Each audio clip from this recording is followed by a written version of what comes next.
Hello friends, India sensational director S Shankar డైరెక్షన్లో లోకనాయకుడు కమల్ హాసన్ నటించిన ఇండియన్ 2 మూవీ మినిమం ఎక్స్పెక్టేషన్స్తో రిలీజ్ అయింది భయ్య. మినిమం టాకే తెచ్చుకుంది. అయితే ఆ విషయం పక్కన పెడితే భయ్య, మరి డే 1 ఈ ఇండియన్ 2 మూవీకి ఎంతవరకు గ్రాస్ వచ్చిందో తెలుసుకుందాం భయ్య. డే 1 అయితే అంచనాలకు మించి తక్కువ కలెక్షన్స్ వచ్చినాయని చెప్పవచ్చు భయ్య. ఎందుకంటే అడ్వాన్స్ బుకింగ్స్ ద్వారానే ఈ మూవీకి 32 కోట్ల వరకు గ్రాస్ అనేది వచ్చేసింది. కానీ టాక్ అనేది యావరేజ్గా రావడం వల్ల, కొన్ని చోట్ల బిలో యావరేజ్ స్టాక్ కూడా రావడం వల్ల, దాంతో ఆఫ్లైన్ టికెట్స్ మీద దెబ్బ గట్టిగా పడింది భయ్య. దానివల్ల కలెక్షన్స్లో డ్రాప్ అయితే గట్టిగా కనిపిస్తుంది. మరి అడ్వాన్స్ బుకింగ్స్ ద్వారానే 32 కోట్లు వచ్చిన ఈ మూవీకి ఆఫ్లైన్ టికెట్స్ తోడయ్యి కనీసం 70 నుండి 80 కోట్ల వరకు ఓపెనింగ్ డే ఓపెన్ అవ్వాలి భయ్య. కానీ అంచనాలన్నీ తల కింద అవ్వడం వల్ల భయ్య, ఈ మూవీకి ఓపెనింగ్ రోజు తక్కువ కలెక్షన్స్ రాబోతున్నాయి.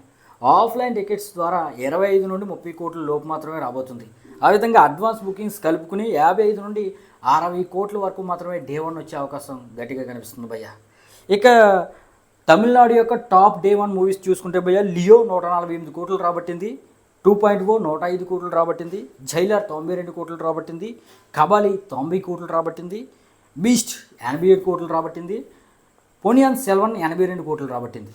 ఇక టాలీవుడ్ టాప్ ఓపెనింగ్ మూవీస్ విషయానికి వస్తే త్రిబుల్ 223 కోట్లు, బాహుబలి 2 214 కోట్లు, కల్కి 190 కోట్లు, సలార్ 178 కోట్లు, ఆదిపురుష్ 140 కోట్లు, సాహో 130 కోట్లు.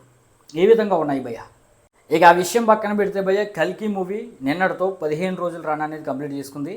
మరి 15వ రోజు ఈ మూవీకి 12 కోట్ల వరకు గ్రాస్ అనేది వచ్చింది భయ్య.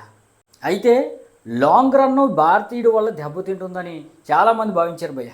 కానీ ఇప్పుడు భారతీయుడికి మిక్స్డ్ టాక్ రావడం, ఫ్యామిలీ ఆడియన్స్కి ఏదైనా మూవీ చూడాలనుకుంటే ఇప్పుడు కల్కి ఒకటి ముందుంది. మరి వచ్చేది వర్షాకాలం, పెద్ద సినిమాలు ఏవి రిలీజ్ అవ్వవు కాబట్టి కల్కికి అయితే ఇది శుభ పరిణామం కింద చెప్పవచ్చు భయ్య. రేపు సాటర్డే, ఎల్లుండి సండే, ఈ వీకెండ్ మాత్రం కల్కికి భారీగా టికెట్స్ బుక్ అయ్యే అవకాశం ఉంది భయ్య. మరి వీకెండ్లోనైనా ఈ 1000 కోట్ల పోస్టర్ రిలీజ్ చేస్తారో లేదో చూడాలి. మరి మీ ఉద్దేశాన్ని అయితే కింద కామెంట్ చేయడం మర్చిపోవద్దు.